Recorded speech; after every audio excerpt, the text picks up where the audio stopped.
Assalamualaikum, Shalom, Om Swastiastu, Nama Budaya, Salam Kebajikan.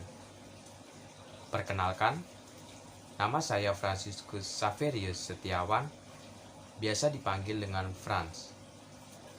Saya mahasiswa dari Universitas Sanatdharma, Yogyakarta, dengan program studi PGSD, kelas 1D, dengan NIM 201134140.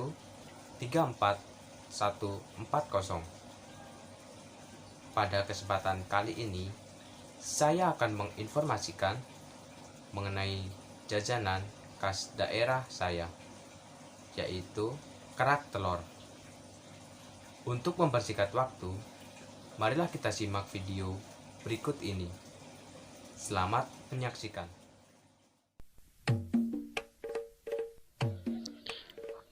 Makanan yang akan saya bahas adalah kerak telur.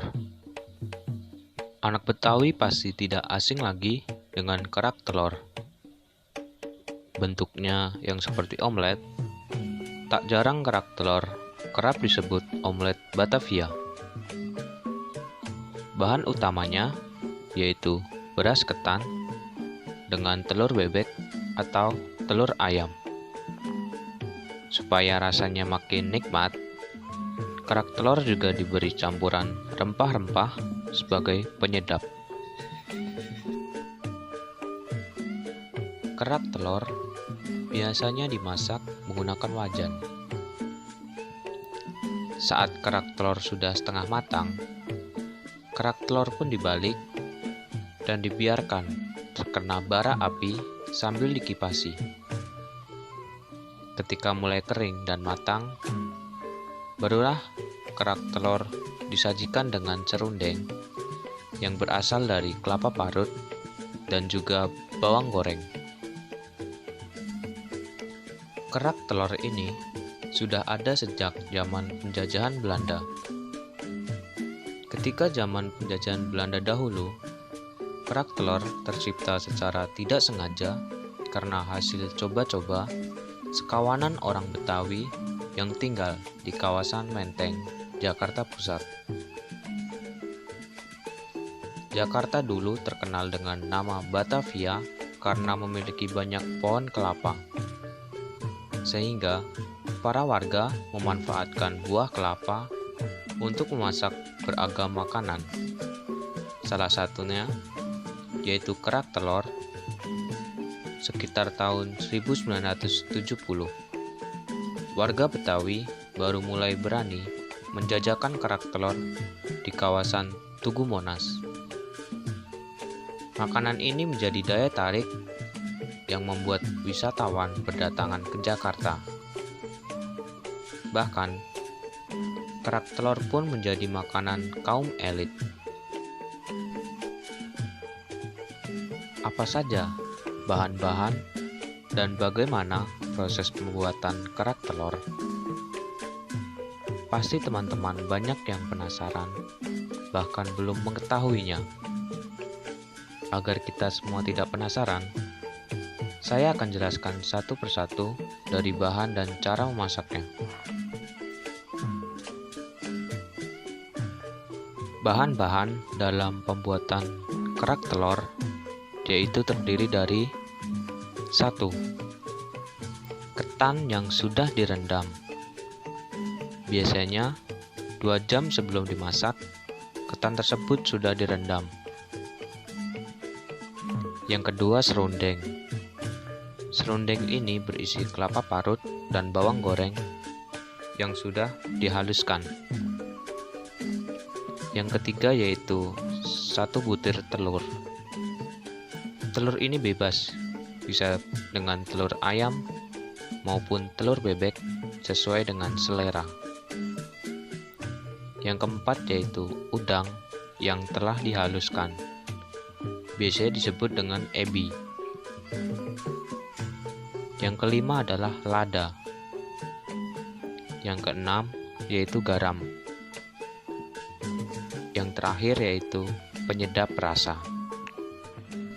Berikut ini adalah tahap-tahap maupun proses. Cara pembuatan kerak telur. Yang pertama yaitu siapkan teflon atau wajan di atas tungku bara api. Yang kedua, masukkan ketan yang sudah direndam ke dalam teflon atau wajan. Kemudian kukuslah kurang lebih 2 menit hingga mendidih. Proses perendaman ketan tadi dimaksudkan agar beras ketan lebih lunak dan ketika dibuat kerak telur teksturnya lebih empuk. Setelah mendidih, angkat dan taburkan serundeng, 2 sendok makan, penyedap rasa, garam, ebi, dan lada sesuai dengan selera. Kemudian, masukkan telur, bisa telur ayam atau telur bebek, 1 butir saja. Kemudian, aduklah bahan-bahan tersebut bersama dengan telur hingga merata. Setelah merata, masaklah adonan tadi dan tunggu hingga mengering. Jika sudah mengering, balik adonan tersebut agar bagian atas juga ikut mengering. Setelah matang, angkat kerak telur tersebut dan taburkan serundeng, bawang goreng. Akhirnya kerak telur siap disajikan dan siap dimakan selagi hangat. Makanan tradisional Indonesia banyak memiliki nilai filosofi di dalamnya, baik dari muasal pembuatan maupun makna dan sifatnya. Yang bersahabat dengan alam, didapat dari hasil alam, diperuntukkan bagi keberlangsungan alam, dan kembali lagi pada alam. Makanan tradisional juga sebagai ciri khas suatu daerah. Untuk itu, kita perlu tetap menjaga kelestariannya. Menjaga kelestarian makanan tradisional di tengah gempuran makanan asing sangat penting untuk dilakukan. Tidak hanya menjadi bagian yang tak terpisahkan dari budaya, menjaga eksistensi kuliner tradisional serta menempatkannya sejajar atau bahkan lebih tinggi dari kuliner asing akan memberi dampak yang luas bagi masyarakat. Salah satu cara yang bisa dilakukan yaitu dengan cara mengonsumsi makanan tradisional dan membelinya langsung dari penjual di pasar-pasar tradisional.